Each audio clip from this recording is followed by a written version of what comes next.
ويسعد لي كل أوقاتكم الحلوة. كيفكم؟ شو أخباركم؟ إن شاء الله تكونوا تمام. اليوم حبيت بلش لكم هيك الفيديو بشجر الكاكي أو بسوريا كنا نقوله الخرمسي، ما بعرف انتو شو اللولة اللي هي الثمرة، اكتبولي بالتعليقات. مثل ما عودتكم ورجيكم كل مواسم الخضرة والفواكه اللي هون بالضيعة. فآخر موسم بضل هو موسم الكاكي والتفاح. هلا التفاح ورجيتكم يضل الكاكي، فختمت لكم الموسم بأحلى شجرة مميزة كتير، شكلها حلو مميز. هلا شايفين هذا الفصل هو الخريف او باخره فيكم تقولوا باول الشتاء. شايفين هلا الجو ما احلاه بجنن، الشمس طالعه والسما صافيه. هلا بتشوفوا بعد شوي كيف رح يتقلب الجو ويصير الواحد فيه انه الصبح متفائل بالجو، طالعه الشمس يا سلام عن جد، يعني بكون الواحد كتير مبسوط. بعد ساعة بتلاقوا الجو انقلب، طلع الهواء، نزلت المطر وانخربت الدنيا. الله يبعد الخير.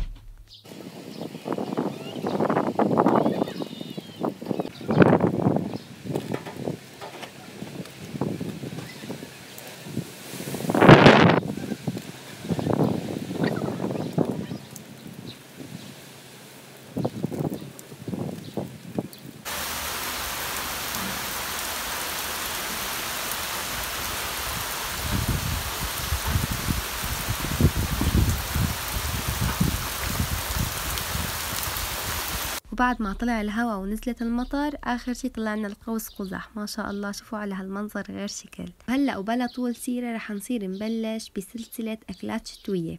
يعني كل شي اكلات بهالشتا بتصير ظريفة وطيبة وبتدفي وبتغذي بنفس الوقت، رح صير اعملكن اياها. فاول اكلة رح نبلش فيها هي البازاليا مع الجزر والمرقة. كتير اكلة طيبة وظريفة، وهي الاكلة كتير صحية، ورح اعملكن اياها بعصير البندورة الفريش. يعني من الاخر اكلة غير شكل. وكمان رح اعطيكم لمحة سريعة عن الرز بالشعرية المفلفل. كل حبة رز واختها بطريقة كتير سهلة وبسيطة. بعرف انكم انتو ستات بيوت وعن الله عليكم ما بدو مني اعلمكم طريقة الرز، بس في بعض المتابعين بيكونوا مبتدئين بالطبخ ولسه جداد على الطبخ يعني او عزابية، فرح اعطيكم كل الملاحظات المهمة ليطلع معكم الرز. كل حبة رز واختها، خصوصي انه حبة الرز قصيرة ومصرية. نشوف شو اسباب تخبيص الرز، او ممكن يطلع الرز معجن او مرزرز. كل هاي الشغلات رح احكي لكم اياها داخل الفيديو. هلا خلونا نسمي بالله ونروح لطريقة التحضير. بداية أنا عندي هون علبتين من البازاليا المعلبة. إذا كان عندكم المثلجة بيكون أفضل وطعمتها أطيب بكتير. عندي كمان كام حبة من الجزر مقطعتها بهذا الشكل هيك لشرحات صغيرة، ما كتير تكبروا القطعة عشان تستوي معكم بسهولة. رح نحتاج لحبة بصل هيك مقطعتها مكعبات، وشوية لحمة، ممكن لحمة وممكن دجاج يعني حسب المتوفر عندكم. صدقوا حتى أحيانا بعملها بلا لحمة وكمان بتطلع غير شكل. يعني مو شرط اللحمة هي اللي بتعطي الطعم الزكاوة والنكهة الطيبة، المهم يكون في نفس طيب. فأول شي حطيت شوية زيت أو ممكن سمنة، ورح نبلش نقلي البصل. رح خليهم هيك لحتى يدبلوا شوي، بس رح أضيف لهم هيك رشة ملح. الملح هو اللي بيساعد إنه البصل يدبل بسرعة. وبعد ما يدبل عندي البصل رح نزل عليهم اللحمة. أنا استخدمت الدجاج المقطع قطع صغيرة. يعني مثل ما قلت لكم هاي الأكلة بيلبق لها الدجاج وبيلبق لها اللحمة، واثنيناتهم بيطلعوا كتير طيبين. هلا رح بلش هيك قلبهم شوي مع بعض، وبعدين رح نبلش نضيف لهم البهارات والملح. هلا رح اضيف عليهم هيك شوية ملح ورشة فلفل اسود ورشة بهارات مشكلة، ورح اقلبهم ورح اتركهم لحتى تبلش اللحمة تستوي. وبعد ما استوت عندي اللحمة رح نزل عليهم الجزر المقطع. كتروا الجزر كتير طيبة وكتير مفيدة خصوصي للأطفال. ورح أحركهم كلياتهم مع بعض وبغطيها وبتركها لحتى تستوي معي قطعة الجزر. كتير مهم إنه تستوي معكم قطعة الجزر، لأنه البازاليا مستوية وما رح تتحمل كتير غلي.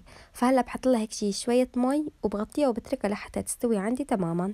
حطيتها على نار هادية شي 5 دقايق. شوفوا كيف مستوية ورايحة نيفة. هي بترجع حسب نوعية الجزر، في نوعية جزر بتستوي بسرعة وفي منهم بدهم وقت شوي بالاستواء. هلأ صار فينا نحط البازاليا بعد ما غسلناها كتير منيح، ورح قلبهم مع بعض، بس ما بنقلبهم بالمعلقة. إذا فينا ننسفهم تنسيف بهذا الشكل بننسفهم، بس رح نضيف لهم هيك شوية ملح مشان البازاليا تاخد شوية ملح وبتصير أطيب. ورح قلبهم هيك مثل ما قلت لكم تنسيف، بننسفهم إذا فينا. إذا ما فينا بنقلبهم على مهلنا بالمعلقة. وراح أغطيهم وأتركهم شي 5 دقايق يتقلوا كلاتهم مع بعض. وبهذا الوقت أنا رح أعصر شوية بندورة. رح أستخدم البندورة اللي ضغطت أنا وياكم بفيديو سابق، اللي ما شاف الفيديو رح أحط له إياه بصندوق الوصف. يعني فتحت القطرميزات كأني هلأ ضاغطهم ما شاء الله كأنهم تازة. أكيد فيكم تستخدموا البندورة الفريش أو فيكم تستخدموا دبس البندورة، بس بهي الطريقة رح تاخدوا أطيب طعمة. رح أعصرهم كتير منيح وكل شوي هيك بضيف لهم شوية مي وبعصر. بدي نهنهم نهنها من العصر لحتى ما خلي فيهم شي ابدا. بعد ما تقلت عندي البازاليا والجزر وهالبضاعه كلياتها رح اقلبهم هيك تقليبه صغيره، ورح انزل عليهم عصير البندوره. كميه المرقه بترجع لكم اكيد، بس بما انه هي الاكله جنب منها في رز فلازم تكون مرقتها منيحه. رح اقلبهم كلياتهم مع بعض وبتركها تغلي هيك شغله 10 دقائق وبتكون عنا جاهزه. إذا ما ضفتوا له عصير البندورة الفريش نفس الشي بتضيفوا مي وبتضيفوا له شي معلقتين كبار من دبس البندورة وبتخلوها تغلي كمان شغلة 10 دقايق وبتكون عندكم جاهزة. بالنسبة لطريقة تحضير الرز أنا أول شي نقعت الرز بشوية مي وملح شغلة نص ساعة لحتى يطلع منه كل شي نشا وما يعجن معكم بالطبخ. هلا هي أول خطوة مهمة.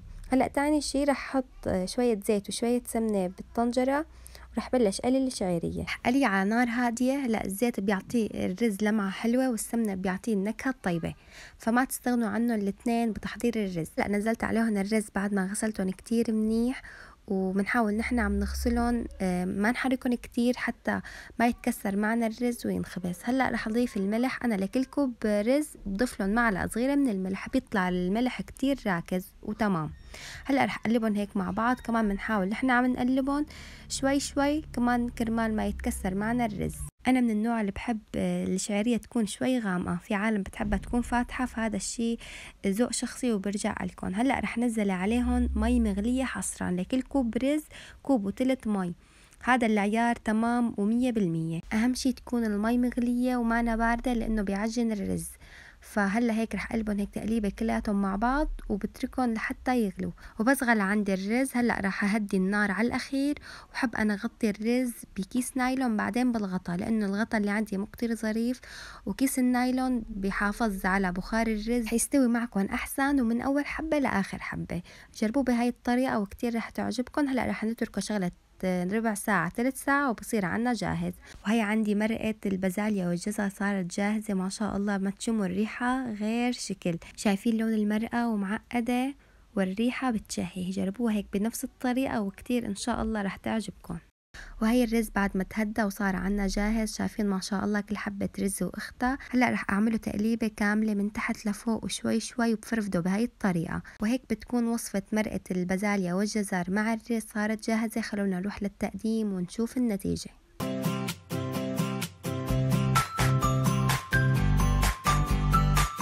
وهيك بنكون وصلنا لنهاية فيديو اليوم. بتمنى تكون الوصفة نالت إعجابكم. جربوها بنفس الطريقة ورح تدعولي عليها من كتر مو طيبة. لا تنسوا إذا عجبكم الفيديو تعملوا لايك وتشتركوا بقناتي إذا مالكم مشتركين، وتفعلوا زر الجرس حتى يصلكم إشعار بكل جديد. بتمنى لكم الصحة والعافية، والسلام عليكم ورحمة الله وبركاته.